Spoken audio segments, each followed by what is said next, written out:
La télévision Caraïbe, chaîne 22 et l'association culturelle Café Philo Haïti vous proposent tous les mercredis 7h PM. Café Philo. Café Philo, c'est une émission de débat, d'échange entre intellectuels, chercheurs, penseurs, opérateurs culturels et artistes de tout horizon. Le temps, l'éducation, l'identité, la morale, la science, la culture, c'est Café Philo tous les mercredis 7h PM sur la chaîne 22. Café Philo et la chaîne 22, pensons mieux, agissons autrement.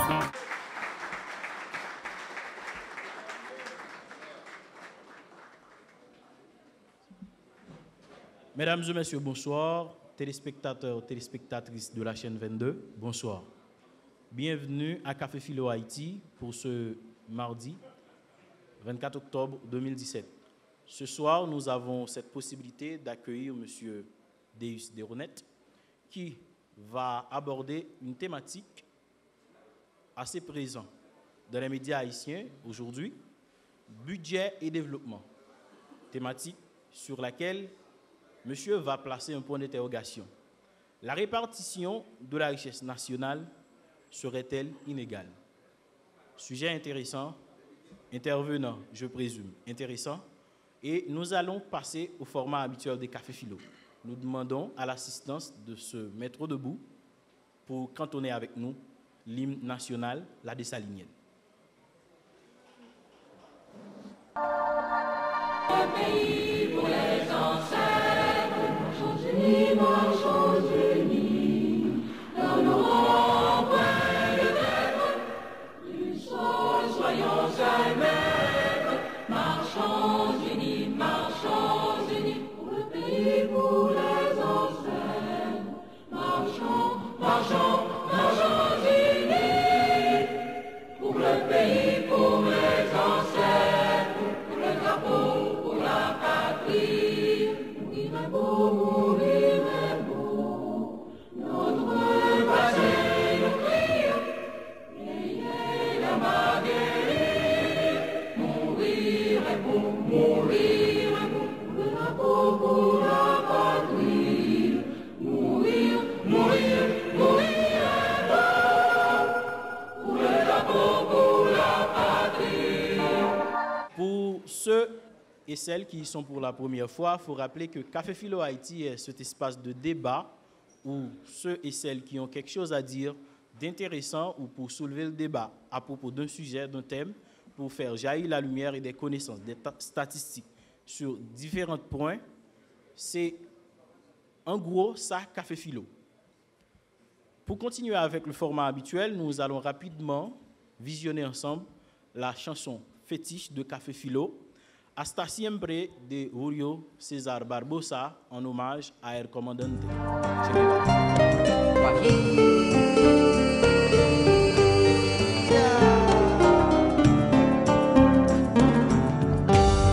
Aprendimos a quererte desde la histórica altura, donde el sol de tu bravura le puso cerco a la muerte. Aquí se queda la clara, la entrañable transparencia de tu querida presencia, comandante Che Guevara.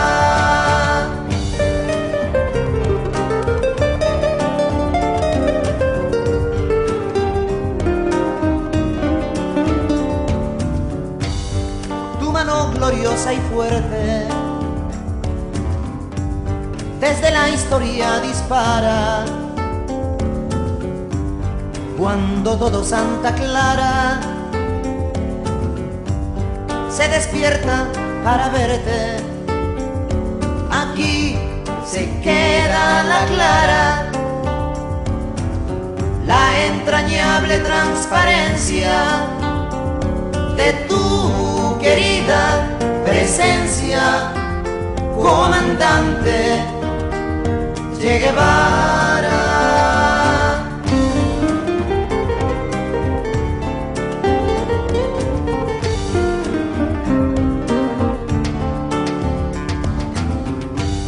Vienes quemando la brisa con soles de primavera,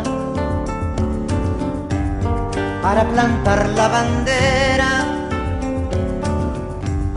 con la luz de tu sonrisa. Aquí se queda la clara, la entrañable transparencia de tu querida presencia, comandante Che Guevara.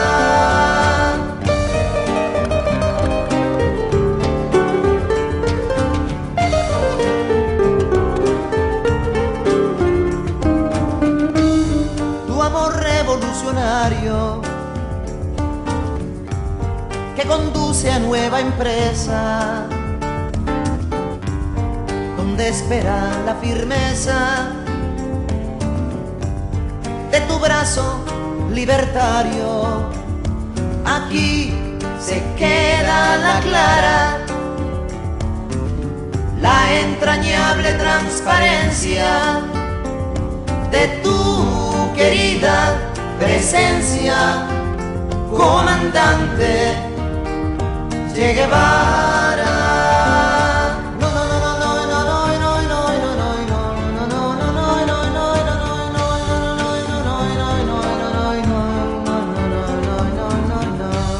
Seguiremos adelante, como junto a ti seguimos, y con Fidel te decimos, hasta siempre, comandante. Aquí se queda la clara, la entrañable transparencia de tu querida presencia, comandante Che Guevara.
Voilà, tout de suite après la chanson fétiche de Café Philo, nous allons attirer l'attention de l'assistance tout en rapprochant la thématique de ce soir, qui est le développement, dans un reportage audiovisuel de l'AFP, Haïti, le secteur technologique clé du développement économique. Budget et développement, voilà ce de quoi M. Deus Deronet va nous parler ce soir.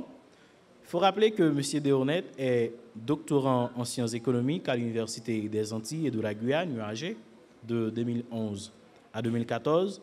Il a eu un master en gestion et évaluation des collectivités et administration à l'Université des Antilles et de la Guyane, encore UAG, une maîtrise en entreprise et marché en 2010, un diplôme d'études approfondies en langue française en 2009, un diplôme d'études spécialisées en 2008 à l'École nationale d'administration financière ENAF.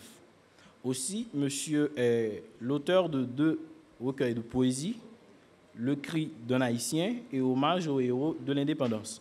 Enfin, monsieur Deus Deronet est le député de la circonscription de Marigot au sein de la 50e législature. Un parlementaire que j'ai l'ultime honneur de présenter, monsieur Deus, à vous. Mesdames, Messieurs, les fans de Café Philo Haïti, bonsoir. Je remercie le staff de Café Philo Haïti, bien sûr les instigateurs de ce mouvement, ceux qui croient dans un demain meilleur. Laissez-moi saluer de manière spéciale et féliciter le coordonnateur de ce mouvement, M. Jean-Baptiste. Et je vous remercie pour l'honneur de ce soir d'être parmi vous, parmi cette masse critique très importante de la salle, parce que je suis régulièrement à Café Philo. Je sais qu'il y a ici une masse critique très importante et c'est pourquoi je demande de support et de tolérance pendant mon intervention. Je vais essayer de lier pour vous, avec vous aussi, ce qui se passe dans la conjoncture actuelle, ce qui se passe en Haïti, avec certaines théories du budget. Globalement, on considère les théories du monde entier et ce qui se passe chez nous en Haïti. D'accord. Donc, avant de rentrer dans le vif du sujet, je souhaite bien vous parler de Deus, un peu Deus, qui est autrement que député Marigot, que beaucoup de nous-mêmes capables de connaître par rapport à mes positions contre globalement la corruption dans ce pays. Et la dernière bataille que je mène avec mon bloc politique GPS est contre la contrebande. Peut-être vous me suivez, mais laissez-moi vous dire que Deus de honnête, peut-être que quelqu'un nous dans la salle là, ou bien peut-être nous-mêmes qui n'avons pas chance, qui pas vivre ça, qui a arrêté pour l'autre bord une galette, ou du moins qui habite en province, qui est habitué à lever tous ses pantalons, retirer souliers dans le pied pour traverser une rivière et partir bien loin aller à l'école. Donc, peut-être c'est l'évolution de Deus ça qui sortit la caille moi, Font-Jean-Noël, de très tôt, 4h30 du matin, pour me rendre à Marigot, au lycée national Henri-Christophe de Marigot, pour aller à l'école. Et des fois, de l'eau barreau, même si vous retirez la nappe, son monde qui jambon. Et de là, je suis traversé à Port-au-Prince pour terminer avec les études classiques, aller à l'université.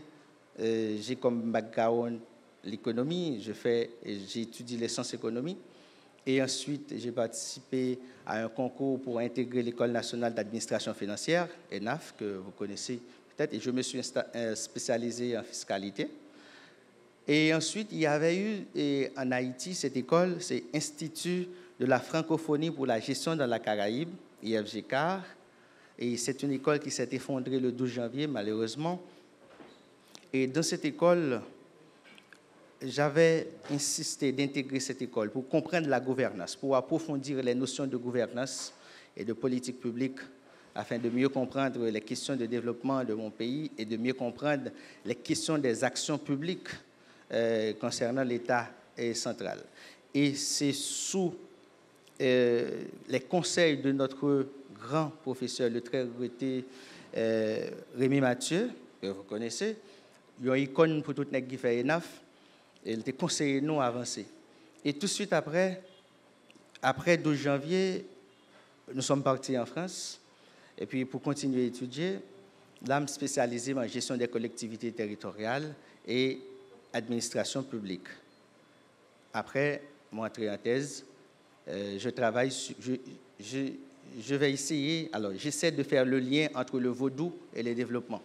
Donc voilà, c'est une thèse, je travaille sur la culture et développement, et on va voir si on considère le vaudou comme une religion, ou du moins comme des manifestations de la culture. Eh bien, il y a des éléments positifs et des éléments négatifs. À notre sens, il y a des éléments qui peuvent inciter un système de développement propre à Haïti.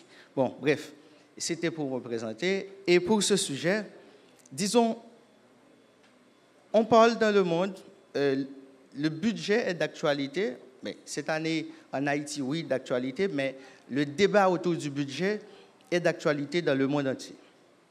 Le budget nécessite de soulever des débats et des débats très importants. C'est pourquoi je vais essayer de voir en 3 points ce soir. Par exemple, je vais essayer de voir les grands moments historiques du budget. Donc, autour de 3 dates différentes, et parmi ces dates, avec ces dates, il y a des manifestations. Et ensuite, nous allons essayer de considérer le développement comme étant le catalyseur de la croissance, et puisqu'il y a une relation directe et proportionnelle entre le développement et la croissance. Mais on va voir maintenant quel a été le jeu du budget. Quelles sont les implications du budget dans les questions de développement. Et ensuite, nous allons essayer de cerner, par exemple, les éléments pouvant souligner, ou du moins ce qui constitue la base même des voies et moyens du budget. Donc, nous allons considérer les politiques fiscales, en général, la typologie des politiques fiscales même, afin de pouvoir répondre à notre interrogation. Est-ce que, parlant d'Haïti, est-ce qu'on peut souligner la question d'une inadéquation entre la répartition et la redistribution des revenus? Nous allons répondre après notre intervention. Regardez, pour les dates concernant le budget, nous pouvons considérer 3 époques, 3 dates. Déjà, aller jusqu'à 1929 et 1930, date marquant la grande récession économique des États-Unis et la grande crise économique. Et avant cette époque, disons depuis le temps jusqu'à 1929, le budget a été considéré comme un simple instrument ou un simple document de prévision de recettes et de dépenses. Donc, il était question, l'État a des obligations, il faut répondre à ces obligations. Donc, il faut des moyens. Et dans ce document, qui doit être voté par le Parlement, l'État déjà fait des prévisions et des projections sur des recettes et des projections sur des dépenses. Quelles sont les dépenses que nous allons effectuer et comment nous allons financer ces dépenses. Donc, avec la crise de 1929-1930, sont l'autre époque qui commençait, la question budgétaire. Donc, à partir de 1930, il y a l'autre considération du budget. On va là développer et on va considérer les théories de Keynes, John Maynard Keynes, qui considère l'intervention de l'État comme un élément important pour réguler les situations économiques. De là étant, Keynes va proposer à l'État, mon cher système économique, l'argent lié, différents agents qui ont fonctionné dans ce système, nous pas qu'à quitter tout bon vrai pour le système pour qu'on essayer de régulariser tête li. Pour que ça l'État pas faire une sorte d'intervention et pour le qui gens est capable de redistribuer les revenus et qui gens qui supporter les actions de développement pour nous capables arriver décoller l'activité économique là et passer question crise. Et là les questions de Keynes, la théorie de Keynes qui développée, elle a porté succès. L'État va décider en dans intervention. Est-ce qu'il est question de procéder à un budget expansionniste ou du moins à un budget restrictif? Est-ce qu'en dedans, nous allons aller développer une politique fiscale expansionniste ou du moins une politique fiscale restrictive de façon à ce que pour nous capables de relancer l'activité économique et passer la crise là, donc régler les questions conjoncturelles. Après 1930, avec l'intervention de l'État, le dernier moment qui va lever en pile discussion, en pile débat sur le budget, c'est à partir des années 80, fin 70 et 80. Et là, on va venir avec d'autres théories, notamment la théorie de l'incidence budgétaire, qui veut que quand l'État augmentait les dépenses, il augmentait ses investissements, et que l'augmentation de ces dépenses et l'augmentation de ces investissements, il peut apporter des avantages de l'autre côté. Il peut apporter des avantages qui peuvent permettre à ce que le système économique là, il relance et que l'État peut faire une projection pour l'argent, il t'a bien, je dis, taxe, il t'a pris sur mon aujourd'hui pour le prendre de préférence à moyen terme. Et à moyen terme, il peut le prendre plus. Et tout à l'heure, nous allons essayer d'entrer en détail pour nous capables de comprendre. Donc, de la théorie de l'incidence budgétaire, qui prend en compte les dépenses publiques et l'incidence même des dépenses publiques, et nous allons joindre à partir de fin 80 d'autres théoriciens qui vont développer la théorie de l'incidence fiscale. Pour dire qui vont considérer dès le départ la question de la distribution des revenus, d'une part, et la redistribution des revenus, d'autre part.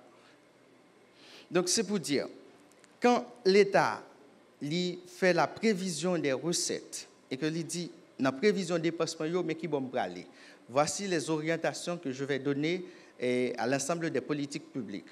Mais il dit, pour me faire orientation, pour m'investir dans tel secteur et tel autre secteur, mais côté me faire jeune comme. Et côté me faire jeune comme là, mais qui mode de politique que me faire mettre en œuvre pour m'arriver joindre l'argent ça.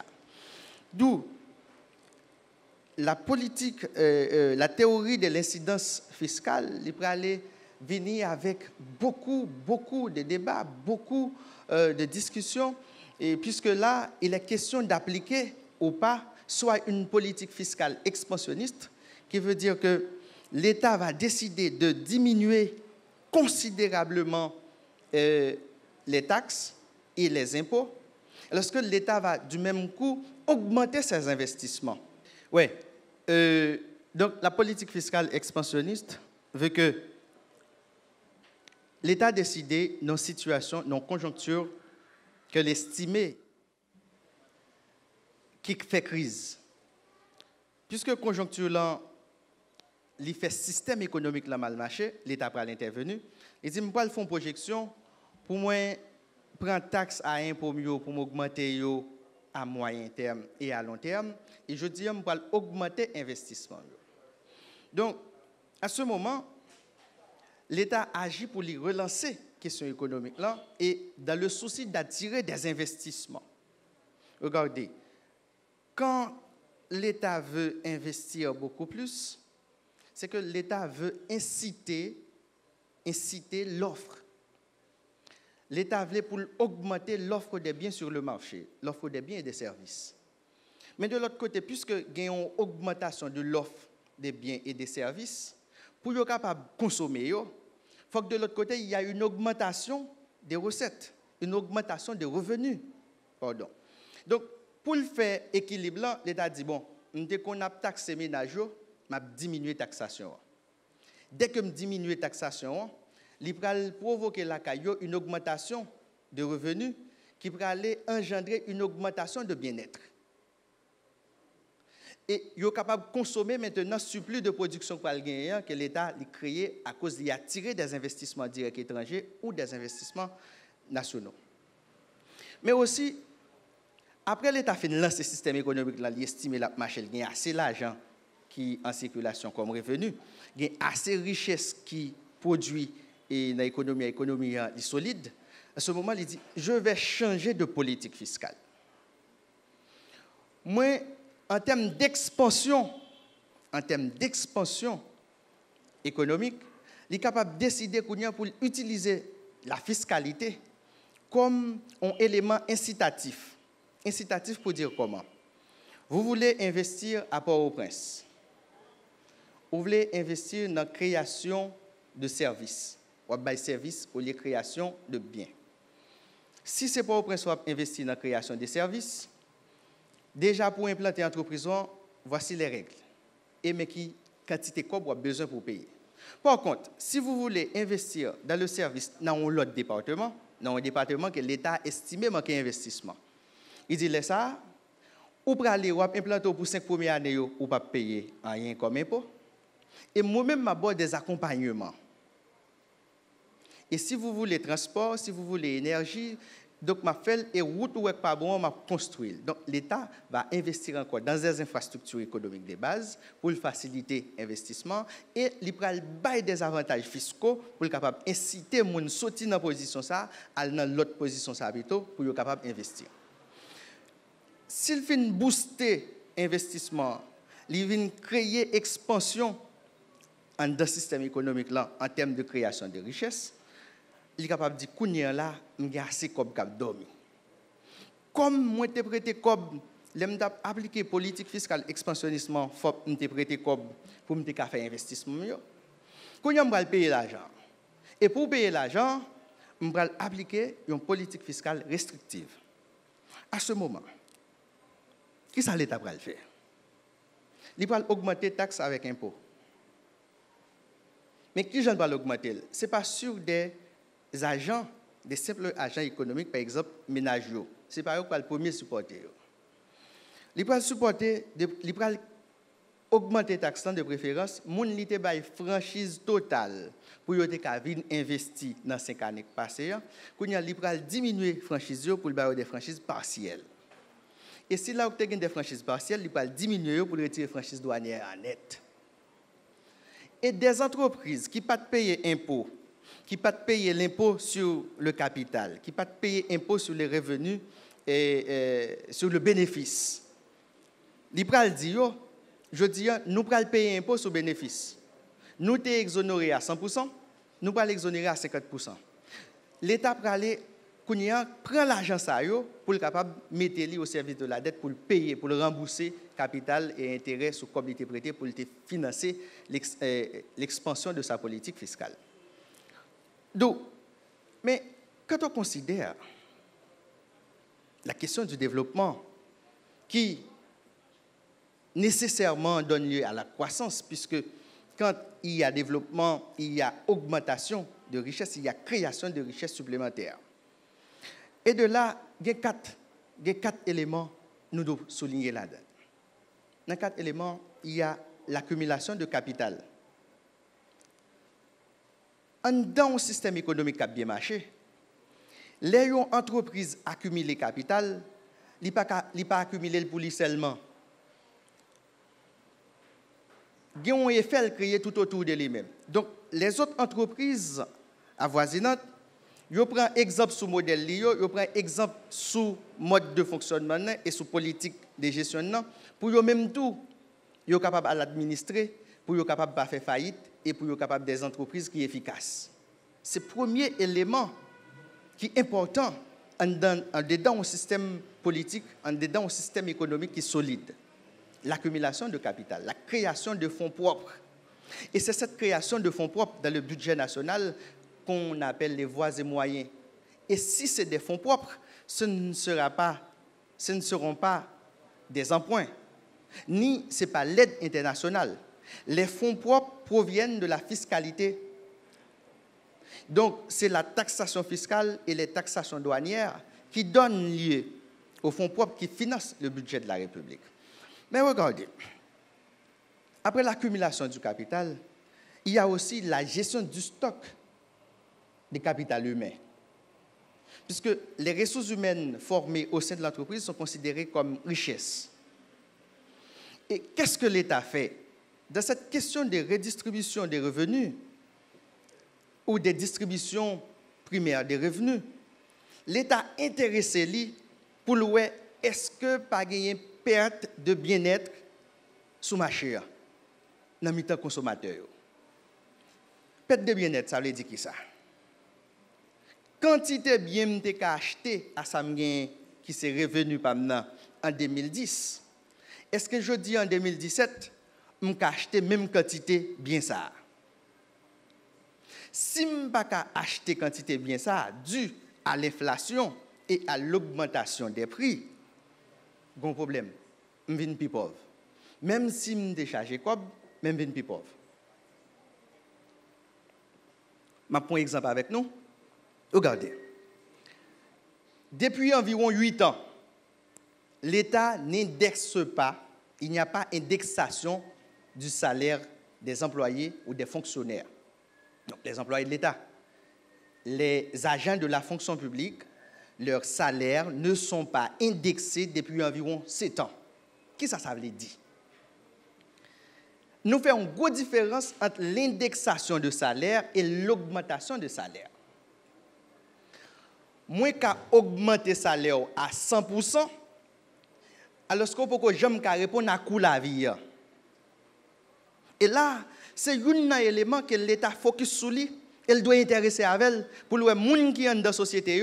Est-ce qu'elle n'est pas complice dans le plus pauvre sans ne pas rendre ni compte? Attendez.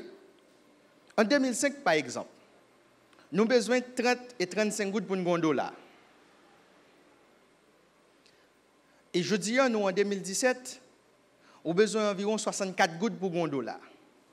Regardez l'augmentation du dollar. Ça veut dire, en économie, on va consommer un panier de biens. Un panier de biens, c'est quantité de biens qu'on a acheté avec quantité de revenus disposés, utilisés dans le cob m'a rentré, cob m'a mis sous consommation. Si nous avons utilisé un salaire qui équivaut à $100 en 2005 pour me acheter 5 unités de biens qui constituent un panier de biens, je vais regarder si pas une perte de bien-être. Je dis, est-ce que $100 est égal à la même quantité de gouttes en 2005? Est-ce qu'elle permet de consommer 5 unités, même bien ça? Si ce n'est pas le cas, je viens plus pauvre. D'où l'indexation de salaire, il prend en compte l'augmentation du coût de la vie. Salaire qu'on a touché comme chef de service ou bien directeur des rayons en 2005, bien ou tu as consommé avec et épargne ou tu as fait, en 2017, à cause du coût de la vie qui a augmenté, il faut que l'État indexe ce salaire ça et permette à ce que même salaire là année ça, lui permette de consommer même quantité de biens et produire même quantité d'utilité ou même quantité de bien-être là pour le consommateur. Dans le cas contraire, l'État fait des ajustements de salaire, des augmentations, ce n'est pas justement, des augmentations de salaire. L'État dit, bon, mon ça a touché 15 000 gouttes, nous décidons pour me faire toucher 30 000 gouttes. Mais nous sommes toujours capables, ouais, 30 000 gouttes, il était touché 15 000 gouttes depuis 2005, je dis qu'il a touché 30 000 gouttes, et 30 000 gouttes là, s'il ne pas permettre lui acheter même quantité de biens qu'on a acheté en 2005 là, donc ça allait augmenter, mais ça allait pas indexer. L'indexation de salaire, c'est une forme de répartition du revenu pour l'État qui assurer que chaque monde qui est dans la société a même pour commander même quantité de biens qui sont offerts sur le marché. Dans ce cas, l'État a pour l'obligation non seulement de donner un salaire aux agents publics, aux fonctionnaires, mais surtout de donner un traitement. Le traitement prend en compte le salaire, les avantages sociaux et la gestion de carrière qui prend en compte des primes spéciaux, des primes de loisirs et d'autres primes qui permettent à ce que le citoyen puisse créer des biens et des richesses qui puissent rentrer dans son patrimoine. Le troisième élément, on considère la croissance économique proprement dite crée aussi d'autres croissances. Pourquoi? Puisque la croissance économique vient avec des innovations. Et dès qu'il y a sur le marché économique des innovations, il y a lieu de créer d'autres entreprises, il y a lieu de créer de nouvelles entreprises, il y a lieu d'offrir de nouveaux produits sur le marché, donc de nouvelles offres. Et enfin, le quatrième élément, c'est un attachement soutenu à la création des infrastructures économiques de base. L'État a été pour mission pour créer route et modifier route, adapter route à chaque fois que la population a modifié, à chaque fois que la population a évolué et à chaque fois que la croissance de la population a augmenté. D'où la question de démographie, c'est des outils qui sont importants pour l'État à prendre pour regarder qui mouvement population, quelle est la densité de la population, quelle est la croissance de la population, et s'il voulait mettre en place et élaborer des politiques publiques efficaces qui puissent toucher vraiment à la population pour que l'État puisse élaborer ces politiques publiques. Et enfin, maintenant, quand on parle du budget, comment que le budget puisse impacter la question du développement? Dans le budget, il y a 3 choses. Le budget s'intéresse à 3 éléments fondamentaux. La première chose qui s'intéresse, le budget, c'est la question de l'affectation des ressources. L'affectation des ressources, c'est pour voir qu'est-ce qui est prioritaire pour le gouvernement. Ce qui est prioritaire pour le gouvernement, c'est ce qui est prioritaire pour le peuple.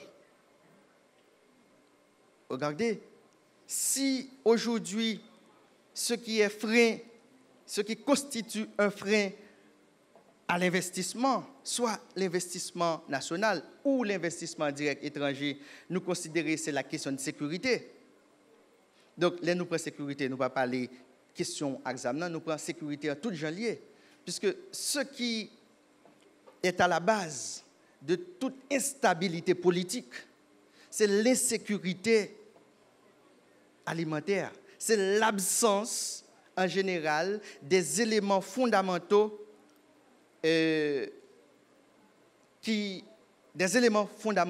à l'existence de l'humain.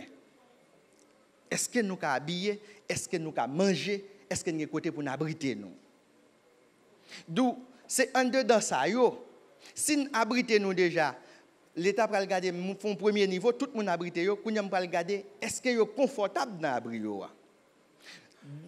Pendant que nous tester la question du confort dans les abris, l'État va dire, on va aller maintenant élaborer une autre forme et un autre type de politique publique qui va demander d'autres ressources, qui va demander d'autres évaluations.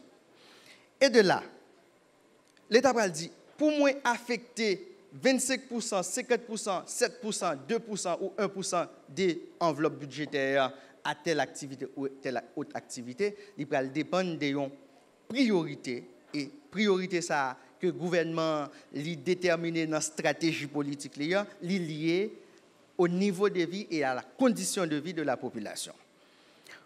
Le deuxième élément, c'est la répartition du revenu. La question de répartition du revenu prend en compte de la sous-traitance. Regardez, il y a deux choses qu'il faut considérer. La première, c'est la question de passation de marché public. Pour l'État dit, m'a goumé contre corruption, nous allons diminuer les questions de marché, passation de marché gré à gré, pour dire, nous allons investir 10 milliards de gouttes, et que nous allons relancer même s'il y a un contrat avec elle, ou un film venu, nous investir. Et là, il faut dire, déjà, l'État va louper la question de l'efficacité de cette politique publique, mais surtout louper toute question d'évaluation pertinente de cette politique publique. Et si nous ne pouvons pas évaluer, ça veut dire que nous ne pouvons pas sentence si l'argent est détourné. Donc, question de contrat gré à gré, l'État va aller remplacer par des marchés publics très flexibles et chaque temps, il y a un niveau de marché public, un niveau de portefeuille que telle entreprise va gérer, l'État va dire, moins gagner les petites et moyennes entreprises. Il faut m'assurer que yo vivent puisque yo même tout yo créer richesse, yo même tout yo bail emploi. Yo même tout yo agir dans l'économie. Faut me permettre yo vivre, mais capacité technique yo et capacité et moyens financiers yo pas permettre de participer à tout niveau d'appel d'offres. Les yon gros entreprise gagner yon offre, il va demander pour lui sous-traiter yon partie dans offre ça à petite entreprise yo, question de redistribution des revenus. Si nous avons un gros marché de construction de routes et ponts, eh bien, nous allons demander ou sous-traiter tout ce qui est comme sable à une autre entreprise qui fait sable. Sous-traiter à un autre magasin qui vend ciment pour capable de commander. Sous-traiter avec une autre compagnie de transport. Ça, c'est les sous-traitances au balion parti dans la capitale. Là. Et c'est une des fois son condition l'État qu'on mettait dès le départ dans le document de passation de marché. Pour dire, on peut sous-traiter 35 ou 40% de l'enveloppe ça pour nous capables de créer une sorte de dynamique et de la concurrence et de la vivacité entre les investissements concernant les petites et moyennes entreprises. Troisième élément, c'est la régulation conjoncturelle. L'État utilisait le budget de la République pour réguler les conjonctures. Tout à l'heure, nous avons pris exemple la crise, la grande récession économique de 1929-1930 aux États-Unis. Mais aujourd'hui, en Haïti, l'État peut aussi utiliser les politiques fiscales pour répondre comme un élément et un moyen de résolution à la crise qui sévit en Haïti aujourd'hui, cette crise post-budgétaire. l'État peut utiliser des éléments très efficaces de la fiscalité pour trouver d'autres voies et moyens beaucoup plus efficaces. Regardez, par exemple, la question, si nous voulons lutter contre la corruption, déjà, cette question d'indexation de salaire, cette question du train de vie des citoyens, il faut le voir, puisque on peut avoir un niveau d'éthique et de déontologie qui soit poussé, un niveau de moralité qui soit élevé, mais quand on n'a pas de les conditions, quand on n'est pas dans les conditions, quand on ne vous traite pas comme un humain, donc vous pouvez avoir des problèmes et créer des problèmes, même des distorsions dans votre environnement. Et de là, l'État est capable d'utiliser cette théorie de l'incidence fiscale, question d'augmentation du revenu. Donc, ce n'est pas l'augmentation des dépenses publiques qui ont même générer des avantages de cette augmentation des dépenses publiques. Imaginez que l'État veut aujourd'hui créer des emplois pour, je dirais, 10% des jeunes intellectuels qui sont à la recherche de l'emploi, des chômeurs. Donc, je parle de chômeurs en économie. Ceux qui ont une qualification, ceux qui sont certifiés et qui sont à la recherche de l'emploi. Il y a même ces gens qui sont au chômage. L'État dit que je vais décider pour me bailler 10% là-dedans, 10% là-dedans, emploi. Mais regardez, question de redistribution des revenus. L'État va dire, bon, dans quel secteur je vais aller investir et qui côté là-dedans, je vais permettre à ce que yo prend jeunes sur le marché de l'embauche. Nous avons deux problèmes. Le premier problème, c'est que l'État remet tout le bagage facile de l'autre côté. Non? Et c'est ça même travail Café Philo Haïti pour lui faire nous adapter nous à un autre mode de pensée, un autre mode de gouvernance. Donc, tout ça qui est facile là, c'est que je dis à l'État, il n'y a pas l'autre côté du travail qui est dans la fonction publique là. Parce que là, je vois une direction qui est capable de gérer par 200 employés et puis on va partir là-dedans pour 850. Comprenez nous-mêmes déjà, imaginez une seconde la question de l'efficacité, la question d'efficience et la question de l'utilisation rationnelle des fonds publics. Alors que l'État pourrait déjà inciter l'investissement, mais notre deuxième problème l'État gagne, il ne sait pas combien de jeunes qui gagnent dans le pays. Et voir pour l'État connaître combien de jeunes qui sont certifiés ou bien diplômés. Mettre l'État un défi pour dire, je dis, combien de jeunes qui gagnent dans le pays. Combien qui sont professionnels, combien qui sont universitaires, combien qui parlent l'école du tout. Mais regardez, nous avons ce problème d'identification qui est lié aussi à ce problème de budget. Nous parlons de pour qui ça la donne. Mais regardez, aujourd'hui, comment je peux élaborer une politique publique efficace pour les jeunes si je ne connais pas combien de jeunes qui gagnent? Comment on fait dire que je vais faire manger la caillou pour les la caillou ou pas combien de gens qui la caillou là? Si vous avez 3 personnes, vous faites manger pour 6 personnes. Gaspillage. Si vous avez 6 personnes, vous faites manger pour 3 personnes. Tout a mourir gango. In fine, vous tout gagnent pour mourir parce que vous n'êtes pas satisfait. Il peut créer un bon autre problème. Nous sommes exactement à ce carrefour en Haïti. Tout le monde a parlé des politiques publiques. Quelqu'un parle des politiques publiques efficaces, d'autres parlent des politiques publiques efficientes, l'autre parle de politiques publiques qui soient acceptables, normales. Mais moi-même, je n'ai pas de problème.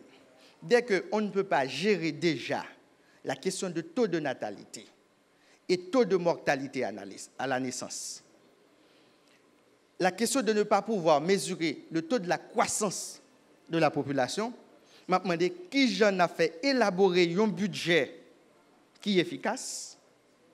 Et là, nous pourrons faire redistribution des revenus et affectation des ressources, est-ce qu'elle n'est pas efficace?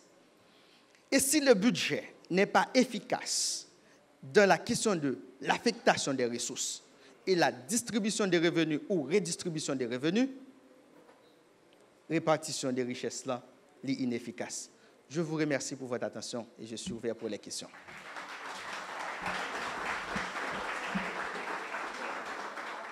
Brillante intervention de M. Deis Deornet, député de de la circonscription de Marigot. Intervention que je vais demander à l'assistance de bien vouloir remercier encore une fois avec un applaudissement à la hauteur de la présentation. Je vous remercie. Merci beaucoup. Budget et développement, il nous en dit beaucoup. Et M. Deus a tenté d'appréhender les différents angles, les angles essentiels. Il faut dire que faire passer le budget de 2016-2017 de 121 milliards de gouttes à 144 milliards de gouttes pour le budget de 2017-2018 est et a été la volonté du gouvernement Moïse Lafontaine. Un élément essentiel que les responsables au sein de l'État haïtien doivent absolument bien planifier. Car échouer de planifier, c'est planifier d'être échoué. Vous aurez la possibilité de questionner M. Deus à propos de ce qu'il venait de nous non seulement renseigner, d'étaler dans des questions durant la pause, mais juste avant de passer à cette phase, nous allons prendre une pause musicale avec Bookman Experience dans cette vidéo Journaux révoltés. Merci. Budget et développement, la thématique de ce soir que M. Deis Deronet vient d'étaler et d'appréhender de façon assez large. Il faut rappeler que le budget est un sujet d'actualité, estimé controversé par l'opposition politique haïtienne, à grande faiblesse par des intellectuels dans le domaine, un budget qui, en 2017 pour 2018, fait beaucoup parler. Un budget aussi que le Parlement a une bonne part du gâteau. Il faut le préciser, M. Deronet, comme parlementaire. Maintenant, nous allons appeler les assistants qui auront à poser des questions. Précision, concision dans les questions de façon à nous aider à rattraper le temps. Respect inclus aussi. Joseph Carl Stanley, première question. Salut à toutes et à tous. Bonsoir. Et ma question est très précise. Comment peut-on parler de développement et de répartition de richesse quand le dumping fiscal fait surface? Parce qu'en fiscalité, si je prends le cas d'Haïti, on a 94 milliards dans un budget de 144 milliards que la douane et les DGI doivent donner dans les dépenses avancées. Cependant, on a une PPA très réduite et aussi une rémunération pour les fonctionnaires qui n'est pas équitable. Est-ce qu'on peut parler de développement quand aussi la diaspora de 1978 à 2014 investit près de 1 cinquième du budget, soit 20% dans une population quand le chômage fait ravage? Merci. Très belle question de M. Carl Stanley. Maintenant, nous appelons Dolce Nicolas. Donc, bonsoir pour nous toutes. Bonsoir. Et honorable député. Donc, selon l'explication que vous avez donnée là, ou expliquez-nous philosophie d'un budget. Par exemple, dans le cadre d'élaboration d'un budget, est-ce que yon moun capable d'intégrer taxes sans avoir que li pas traité au préalable? Est-ce que, en deuxième lieu, capable bien yon fonds parallèle qui pas clairement défini dans le cadre d'élaboration d'un budget? Merci, député. Merci, M. Nicolas. Maintenant, nous appelons Jean-Louis Vanden Cossini. Bonsoir. Bonsoir. Question très simple. Qui ça qui la cause d'un monde qui s'y a visé tant court, son prend contre l'idée théorie et pratique, pas de contester projet ou loi fiscale ça qui était présent dans le Parlement. Merci. Intéressant et excellent. Merci, M. Jean-Louis. Et député, vous avez du pain sur la planche. Maintenant, nous appelons Mas du Rocher. Et moi-même, je me demande que, là, nous considérons que ça a le budget. Là, nous considérons que ça a le budget. C'est un élément qui est capable de permettre un gouvernement ou bien matérialiser ça le développement pays. Et là, nous considérons tout que un élément qui est plus important pour nous tenir compte de lui, qui fait un recensement, que le dernier recensement nous fait depuis 2003, et chaque 10 ans d'affaires aux effets. Là, nous considérons que ensemble de paramètres ça pas respectés. Ça veut dire nous pas un élément qui est capable de permettre nous bien planifier. Donc dans ce cas ça, je demande avec le présentateur qui ça nous-mêmes comme jeunes qui apport nous capoter dans ce sens ça pour nous aider quelques bagages faire différemment. Merci. D'accord. Je vous remercie pour la pertinence et la qualité de vos interrogations.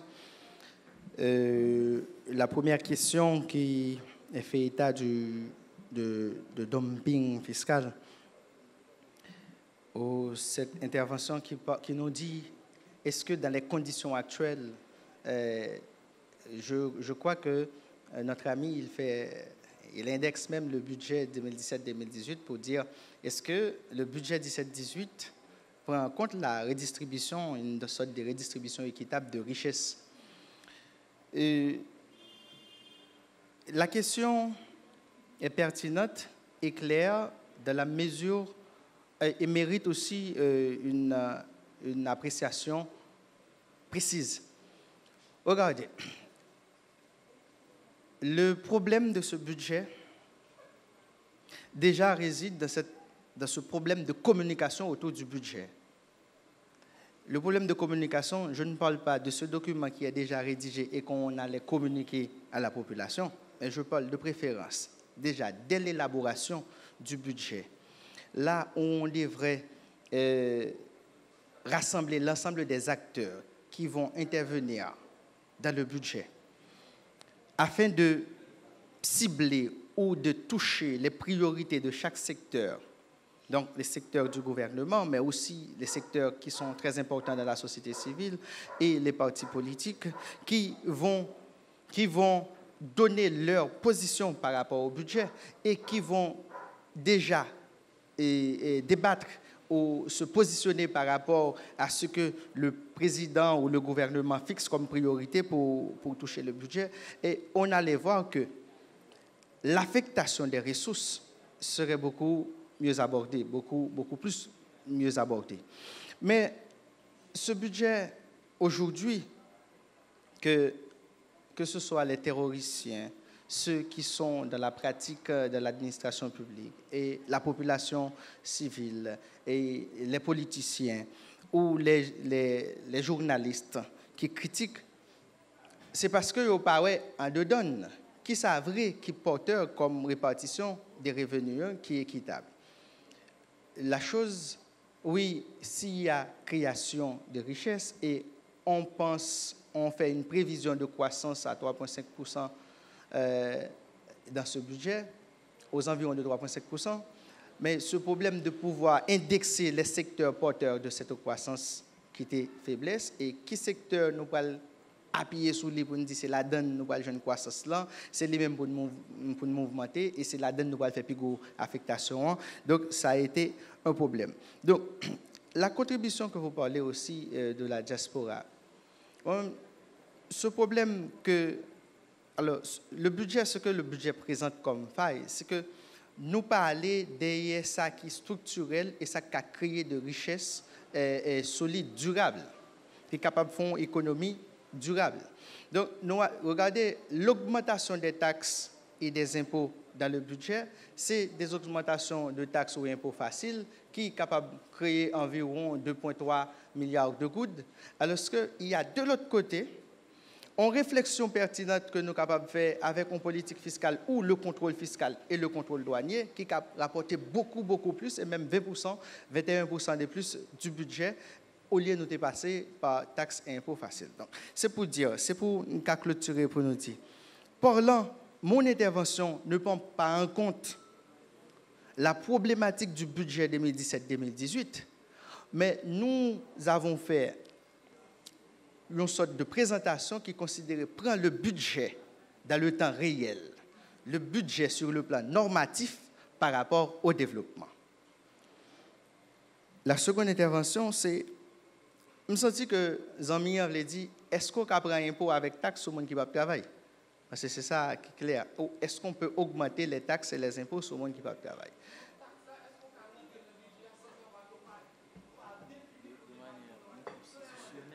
Ah, il y a. Donc là, nous parlons de la question du consentement à l'impôt. Oui, la notion du consentement à l'impôt, c'est une notion fondamentale dans le droit budgétaire. Tout ça qui pour nous l'argent, il faut qu'il y ait une loi qui peut dire nous, mais il faut que nous adhérions à elle. Et forme d'adhésion, c'est pour ça que nous avons un pouvoir par représentation.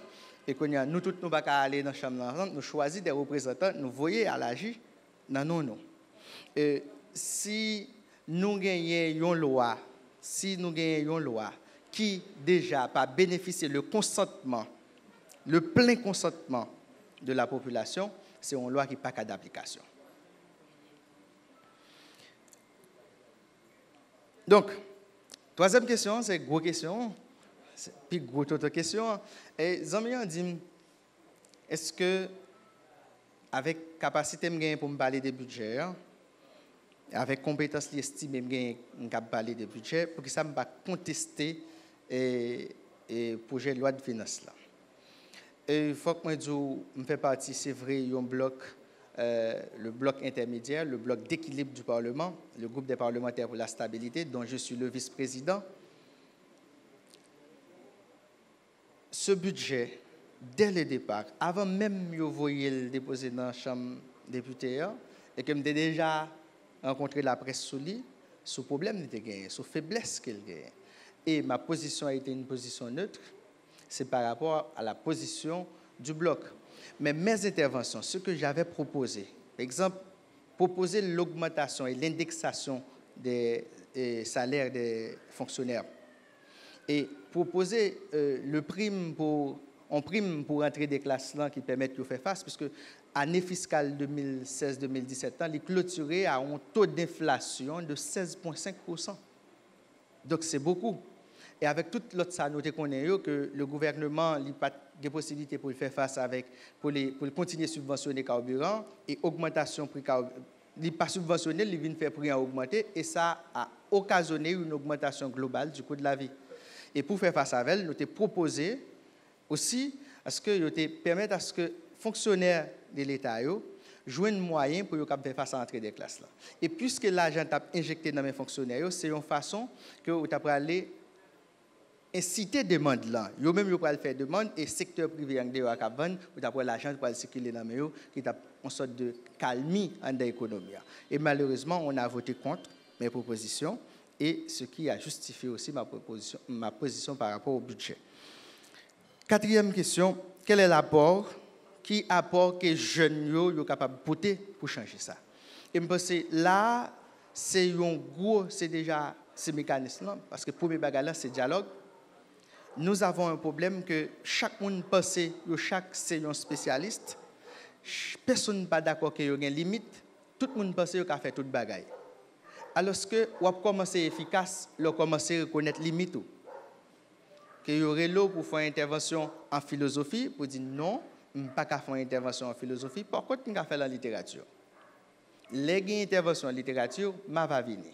Mais ou pas parce que y aurait l'eau pour faire une intervention, ou décide quand même de faire une intervention. Et c'est ça qui est toujours arrivé, nous. En dedans, administration, que publique, que privée, que ce problème de communication, et problème de communication qui peut faire me connaître qu'il est compétent ou bien qu'il n'est pas compétent, et qu'il est moins dans la chambre et qu'il est limité. Wall jeunesse là capable, c'est arriver conscientiser, campagne de conscientisation, campagne pour chaque monde capable de mettre main dans le niveau de compétence et la passer et ses contributions que jeunesse là capable et c'est pas la moindre. Intéressant, des réponses intéressantes, je suppose.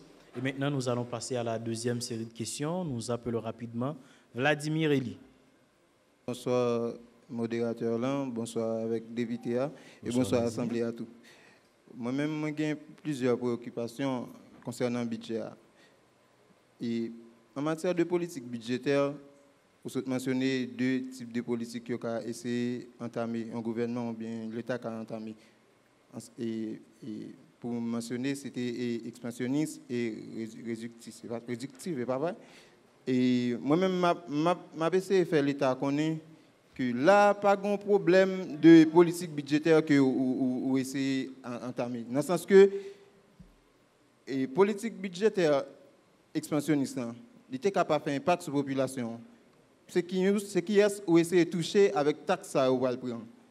L'OABC a entamé une politique budgétaire expansionniste, côté que taxe a sorti directement sur le monde qui peut faire bio, alors que souhaiter essayer de prendre, parce que l'État lui-même il a des efforts pour le faire la caille par tout, tant coup pour le réduire coût, tant coup pour conseiller de cob il a loué avec une série d'entreprises, les fait leur échec, ça veut dire il fait faillite.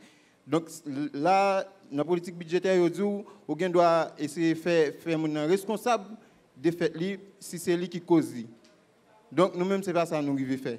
La fin de tout, le côté budget a touché directement la population, alors que l'État a fait, côté que l'État n'a rien à voir avec la population. Au lieu d'essayer d'élever les recettes sur la population comme ça, pourquoi ça ne va pas essayer de toucher plus de 2 milliards de gouttes qui ont circulé sur la frontière dans la contrebande? Il va essayer de entamer des nouvelles stratégies pour élever comme ça, au lieu qu'il arrive directement sur la population. La fin de tout, est-ce que vous pouvez parler de politique budgétaire sans que vous ne parler de politique démographique? Merci. Merci, M. Vladimir. Nous appelons maintenant Joseph John. Aïe Bobo. Aïe Bobo. Ok, merci. Depuis vous pas convaincre moi. Chaque fois pas convaincre moi, je pense que vous avez détaillé le budget point par point. Ça c'est la première remarque que je fais. Deuxième bagaille, comment sentez-vous en tant que député dans la 50e législature ça? Comme si les non chit en bas, le président n'y poton bagay ba non n'y fait mes genoux, lever mes nous. Moi-même, ça me donne même dos. Est-ce que c'est peuple qui voit nous en bas? Ou bien est-ce que c'est nous-mêmes qui menons tête nous en bas? Deuxième question, moi. Non, moi, méchant pile. Deuxième question, non, pour le sénateur. Bon, non, le sénateur. Mais, le sénateur, on telle organisation comme ça, qui ça qui derrière, qui fait venir, faut un député, une organisation député, sénateur, qui tendance, jeunesse d'Haïti, qui tendance à qui ça, pour qui ça le vini, qui ça l'utile. Merci, ces questions pas dans ça. Brillante intervention et Joseph John. Je vous remercie. Et pour me prendre troisième question rapidement, j'appelle Isaac Noël. Bonsoir tout le monde et je remercie l'intervention du député Deis Deronet.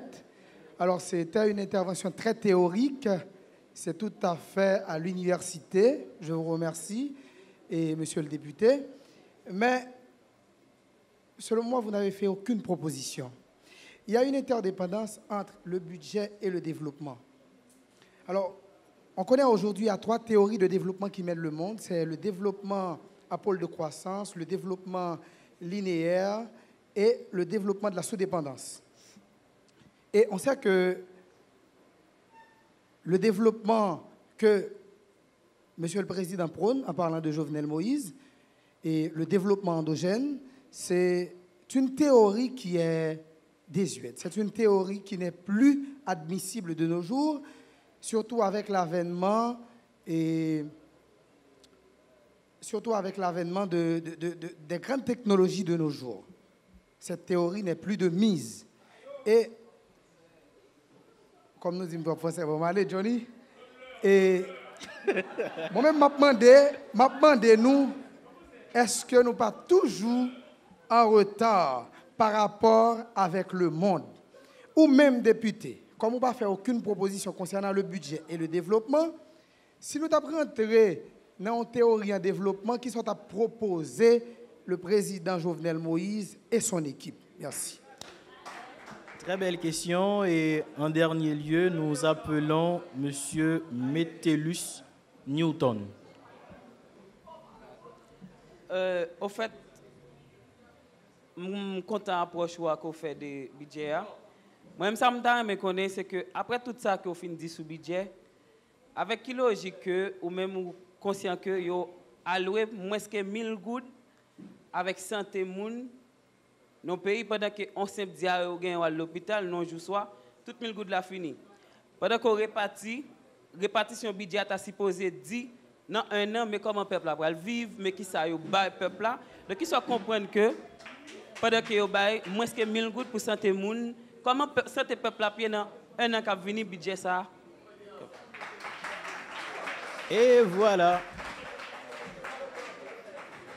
Des questions pertinentes.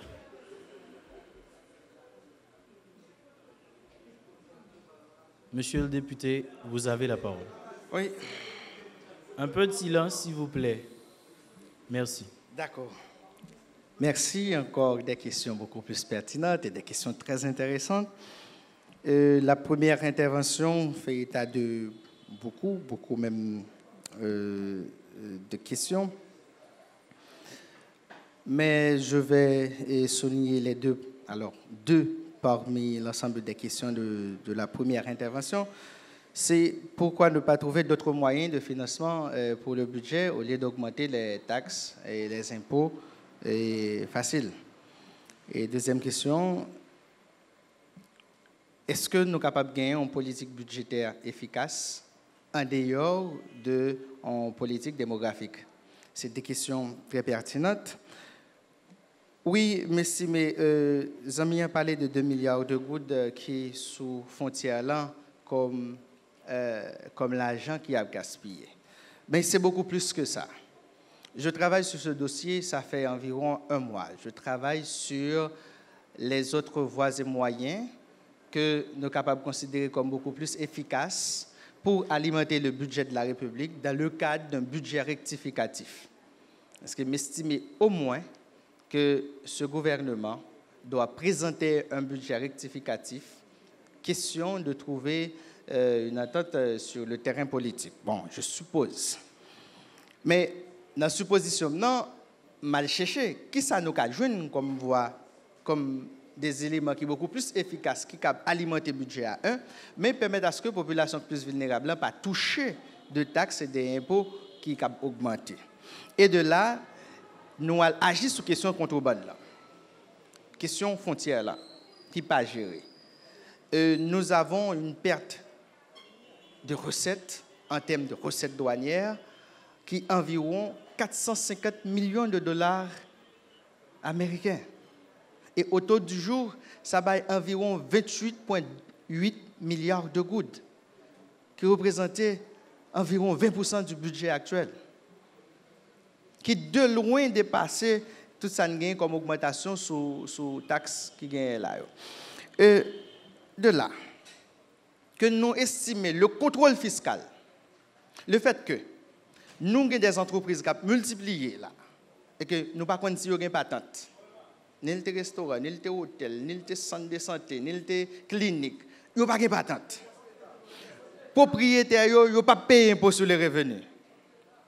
Donc, c'est l'argent qui a dormi d'un côté. Nous avons un deuxième cas. Par exemple, les entreprises qui sont considérées comme des redevables légales. Redevable légal, c'est le monde qui est placé entre la Direction générale des impôts et le consommateur qui prend comme dans mes consommateurs pour le remettre l'État. Par exemple, la TCA, taxe sur les chiffres d'affaires, c'est une taxe payée sur consommation. Chaque ça m'acheter pour me consommer, je paye 10% la donne qui pour l'État. Il y a des gens qui amusent à toucher 10% dans les nous qui a consommé, alors qu'ils n'ont pas reversé à l'État. Qui ça l'État fait pour contrôler le système? Et on a plein, par exemple, personne ne peut dire que les déclarations concernant la TCA de la Digicel qui sont efficaces. Et qui ça l'État disposé comme moyen pour arriver à faire des contrôles sur gros entreprises et arriver juste sur des moyens, petites et moyennes entreprises.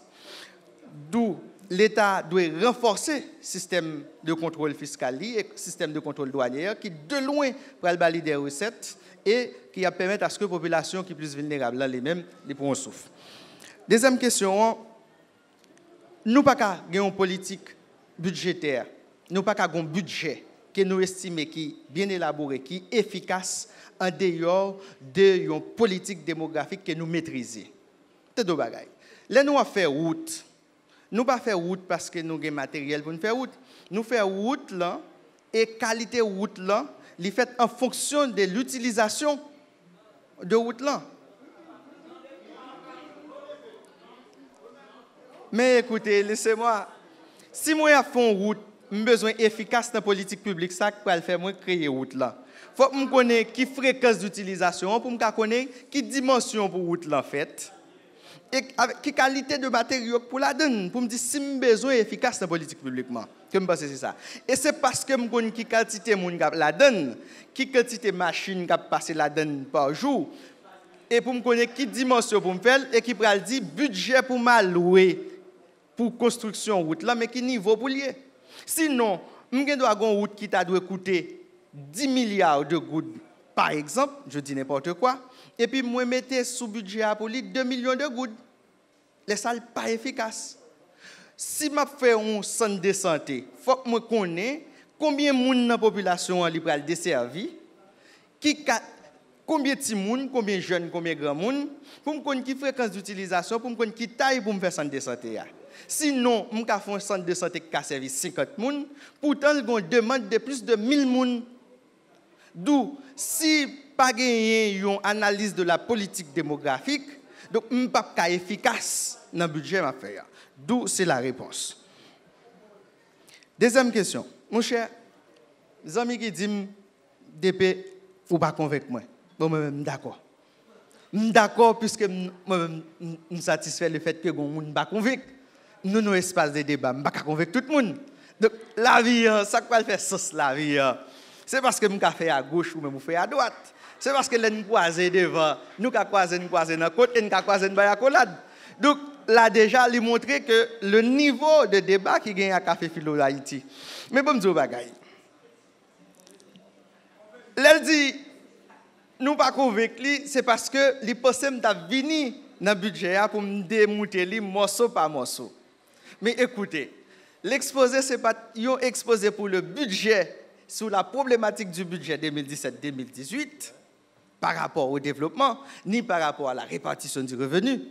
Mais c'était un exposé sur le budget et développement. C'était global. Et la donne, si tu as assez de temps pour nous prendre des éléments dans le budget 17-18 pour nous donner des exemples, et nous avons fait, nous avons élaboré. Nous avons élaboré pour nous montrer si nous prenons tel bagaille, par exemple, si nous prenons telle rubrique. On peut santé, nos amis qui posent des questions sur santé. Santé qui gagne 6 milliards de gouttes environ pour l'État agir pour toute population. Malgré il existe aujourd'hui dans tout le pays des centres de santé qui construisent, qui ne peuvent pas finir. D'autres centres de santé qui construisent, qui finissent, qui ne peuvent pas jamais meubler, qui ne peuvent pas jamais personnel. Pendant nous connaissons, nous gagnons des médecins, des infirmières ou des auxiliaires qui là, qui ne peuvent pas jamais toucher et qui travaillent. Ou du moins, si ils touchent, ils ne peuvent pas jamais capable ni une augmentation de salaire, ni une indexation malgré toute grève qu'ils fait. Donc, c'est un secteur qui gagne pile problème. Et vin joindre dans la dernière année, nous sommes contaminés par des maladies, notamment choléra, qui viennent faire chaque temps nous avons un cas qui augmente en plus sous patient normal nous devons recevoir dans le bail. Donc c'est pour dire si nous apprenons morceau par morceau et rubrique par rubrique le budget 17-18, donc nous avons gagné un pile parole pour nous dire.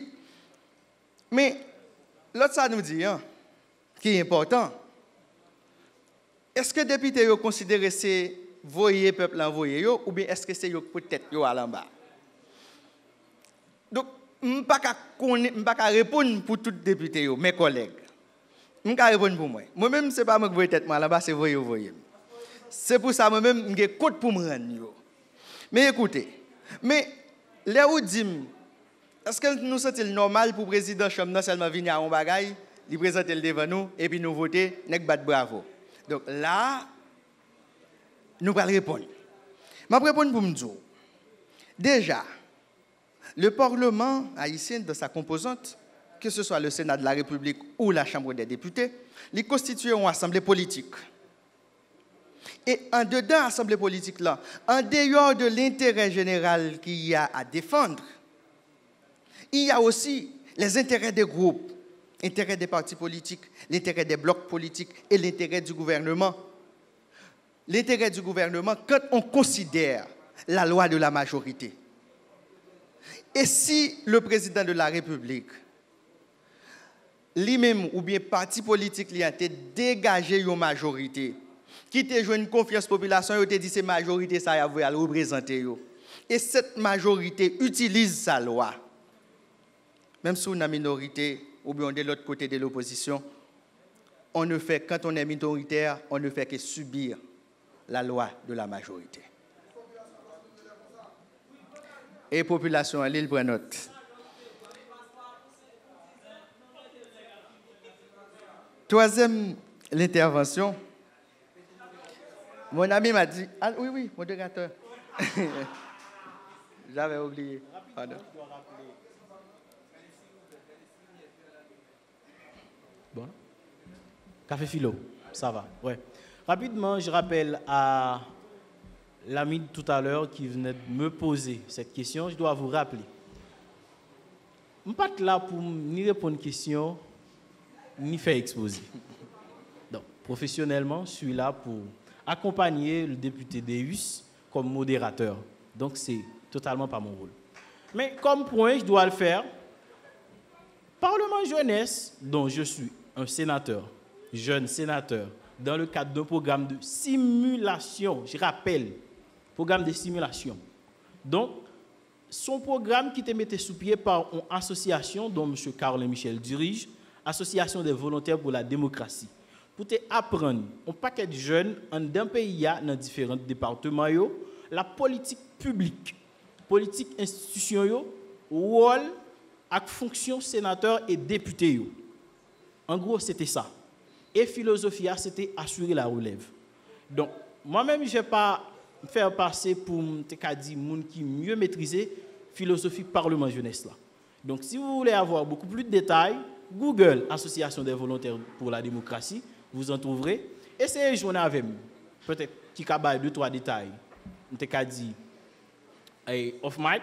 Ensuite, essayez de joindre avec dirigeants. Chaque programme, ça, vous aurez des détails. Ou beaucoup plus simple, invitez soit Carl Michel, le président du Sénat, Beïssia Samson, ici à Café Philo. On va parler Parlement jeunesse d'Haïti. C'est quoi vous faites, c'est quoi la philosophie. Mais je dois vous dire sincèrement, je ne peux pas passer tout le temps à vous répondre car on était dans budget et développement.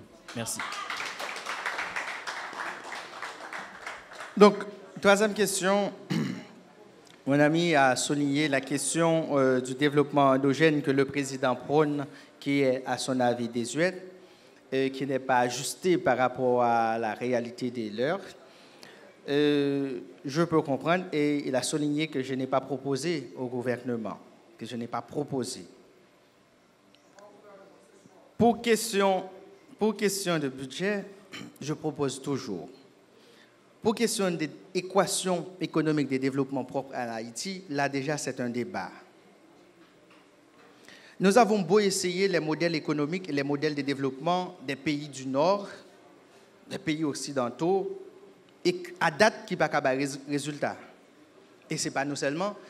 Beaucoup de pays négro-africains et beaucoup de pays à culture négro-africaine utilisent aussi les différentes formes d'innovation importées, imposées et différents modèles politiques que ont essayé d'utiliser qui ne sont pas adaptés à la réalité. Non.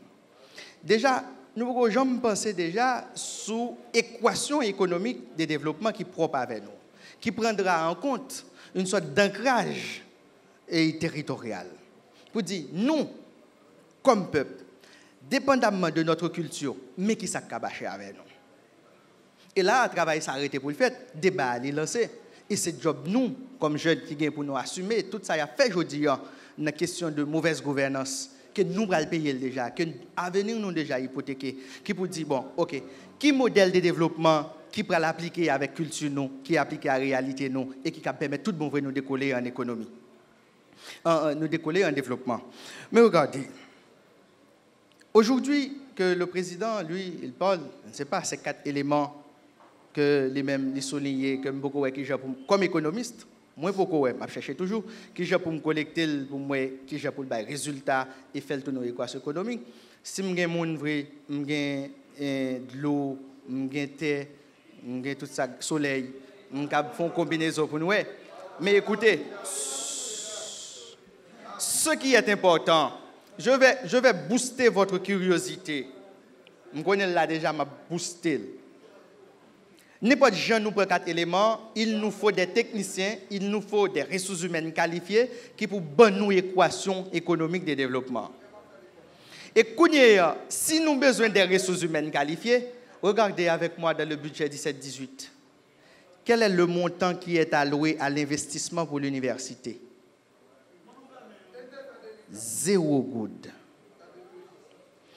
Comment vous pensez que nous pouvons réaliser des recherches et d'ailleurs, nous ne pouvons pas élaborer aucun plan de développement sans passer par l'université. C'est idéal pour nous traduire en politique publique qui pour faire développement. Et là, soit par erreur, soit par oubli, soit par négligence, nous avons 0 goutte comme investissement à l'université. C'est pour dire l'université est dans l'impossibilité pour le faire n'importe saleté comme recherche là. Je veux dire, on a parlé de contrebande, on a parlé de 5 points officiels de transit qui gagnent sous frontière là, alors que gagne 95 points en total de transit non officiel. L'université n'a pas en mesure pour le déclencher en recherche parce qu'elle va gagner comme dans l'investissement. Comme c'est seulement pour fonctionnement. Bref, maintenant, qui ça me dit qu'à conseiller? Puisque vous parlez un bon matin, ou réaliser une équation économique de développement. Il demande qu'il faut que tu aies des gens dans l'université qui rentrent dans le laboratoire qui fait recherche, qui doser chaque élément. Parce que moi-même, je ne sais pas Keynes, il lève un bon matin pour le dire, le petit C de la consommation autonome, consommation qui n'a pas de problème, ou qui n'a pas de charge, ou qui n'a pas de travail, qui est autonome. Non. Il va lever un bon matin, il dit, bon, je fais ça. C'est après un peu de recherche. C'est parce qu'il est rentré dans le laboratoire pour le doser. Et là, je dis, la recherche structurelle, ça pour faire, c'est déjà un deux partis politiques qui abandonné. Regardez, à date, malgré toute problématique qui gagne dans le budget, pas de nos partis politiques qui présentent soit en conférence et pour dire, nous démontons le budget et voilà ce que nous proposons. Il n'y a pas ça. Donc, si pas gagner ça, je dis, et c'est encore une autre tâche, l'autre sous responsabilité nous pour nous avancer là-dedans. Ce que je dirais au gouvernement, après question pour agir sur d'autres moyens de financement du budget de la République, c'est garder pour l'ouest, je dis, l'intervention de l'État. Keynes, le modèle keynésien, capable d'utiliser dans la conjoncture nous hier. Pendant l'État pral dit, ma prend responsabilité puisque tout est urgence dans l'économie, tout n'importe comment en Haïti en ces problèmes. Donc c'est l'État qui peut prendre responsabilité, ils font intervention. Et c'est pas une intervention tant que j'en ouais l'un problème, l'État pral déclarer l'état d'urgence pour être capable de gagoter l'argent, c'est pas ça. L'État doit faire une intervention rationnelle. Côté la mesurer action publique et la déterminer sur des axes prioritaires. Quatrième question, question santé. Comment, par projection, que j'en ai pensé santé haïtien, un an encore, les nous connaissons, si nous avons répartition 6 milliards de gouttes environ par population, par citoyen, il vient faire 1000 gouttes par citoyen. Pour tester, je répète textuellement soit dit, je ne pas tester pour me regarder par citoyen combien il y a bail. Parce que, premier bagage, pour me prendre par citoyen, il faut me déterminer un marge d'erreur. Puisque je dis, il y a des gens qui disent que nous avons 9 millions d'habitants, il y a d'autres qui disent que nous avons 10, il y a des gens qui disent que nous avons 11, il y a des gens qui disent que nous avons 12.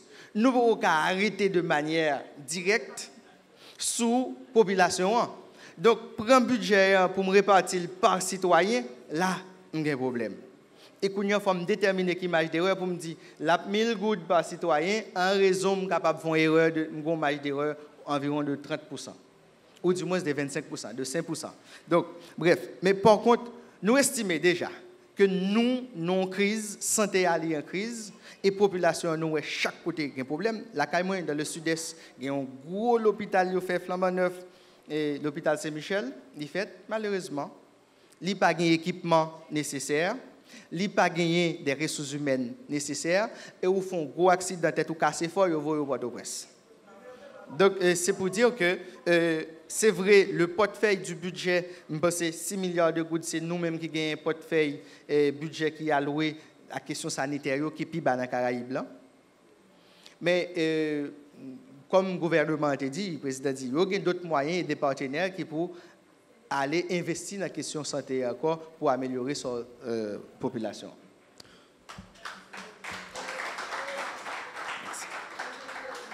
Voilà, mesdames, messieurs, le contenu d'un débat assez intéressant qui a été proposé par M. Déis Desronais, député de la circonscription de Marigot.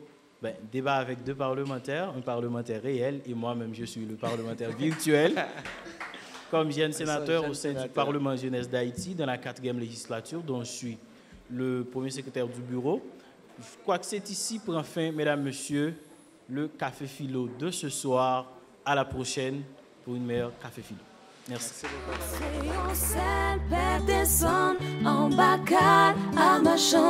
Et puis moi, c'est même bitin. Ni ça qu'a fait plein des autres pour nous pas vivre ensemble. Et vous et moi, c'est yon et l'autre, c'est yon dans l'autre. Mais là tout bitin brûlé. Faut non fin calculer, faut yo apprendre peser, ça qui bon ça y mauvais. Mais t'es en liberté, j'apprends ton résilier, j'apprends ton espérer. Haïti chérie, la vie pas finie.